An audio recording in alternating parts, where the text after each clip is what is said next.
I have always preferred to watch quietly. In a house full of voices, someone has to notice what slips between them. For years, that had been my role, unspoken, unclaimed. I knew who avoided whose eyes, who laughed a little too loudly, who stayed just long enough to be considered present. That evening, the house was full in the way it used to be when my daughter was young.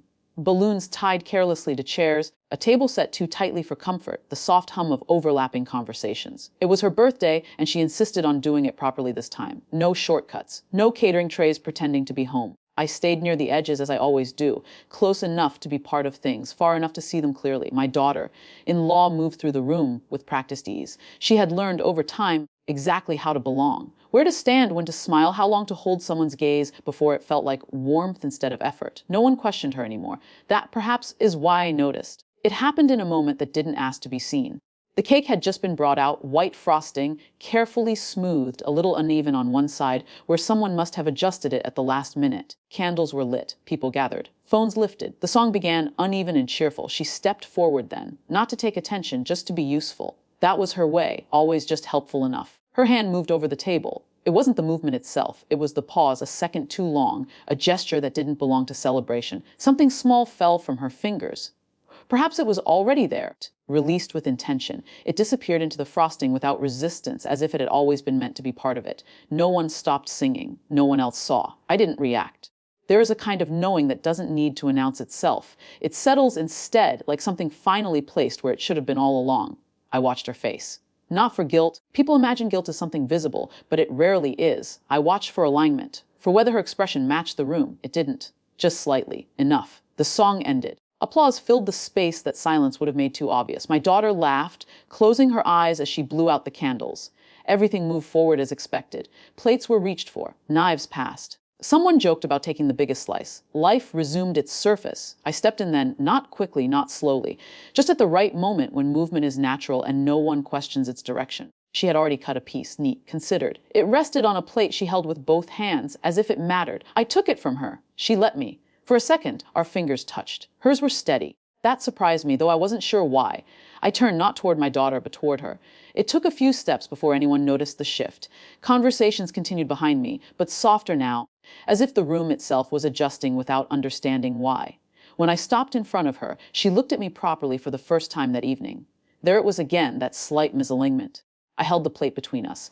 Actually, I said, my voice even enough that it didn't travel far, but carried exactly where it needed to. You should take the first bite. Nothing dramatic followed. No gasps. No dropped glasses. But silence has a way of arriving all at once when it's invited correctly. It spread outward, quiet and complete. Someone behind me stopped mid-sentence. A chair shifted and then stilled. Even the children, sensing something they couldn't name, paused their movement. She didn't take the plate immediately. It was a small hesitation, less than a second, perhaps. But in a room that had just lost its noise, it became something else. Her eyes moved not to me, but briefly past me, toward the table, toward the cake, toward the space where her hand had been moments earlier, then back to me. There are many ways to refuse something. She didn't choose any of them. Instead, she smiled. It was almost convincing. Of course, she said softly, as if this had always been the plan. She took the plate. For a moment, I thought she might try to redirect it to someone else, to my daughter, to anyone who could absorb the moment back into normalcy. She didn't. That, too, told me something. She lifted the fork. A small piece, careful not to disturb the shape of the slice too much.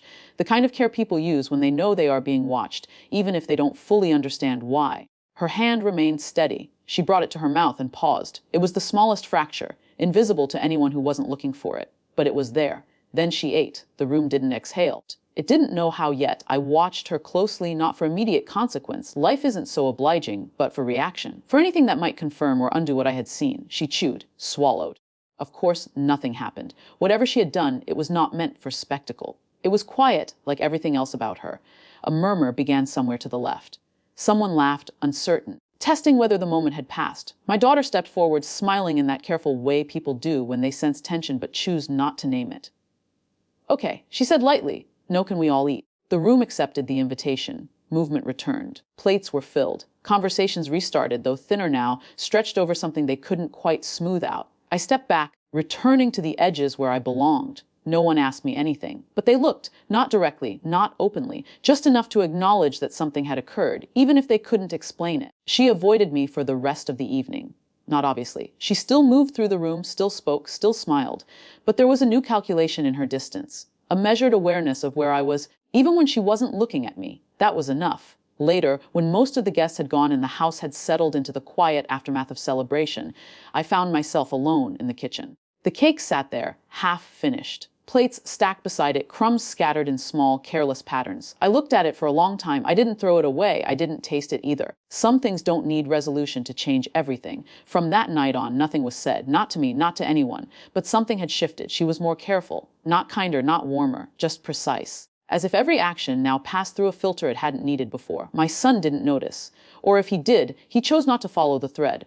My daughter remained as she was, open, trusting, unwilling to see what had not been shown to her directly. And me, I was no longer invisible, not in the way I had been. There is a difference between being quiet and being dismissed. That difference had finally become clear, not through accusation or proof, but through a moment that could not be undone. I never asked her what she had done. She never offered. Between us, something settled into place, an understanding without language. I would see, and she would know that I saw. Sometimes that is the only balance a family ever reaches.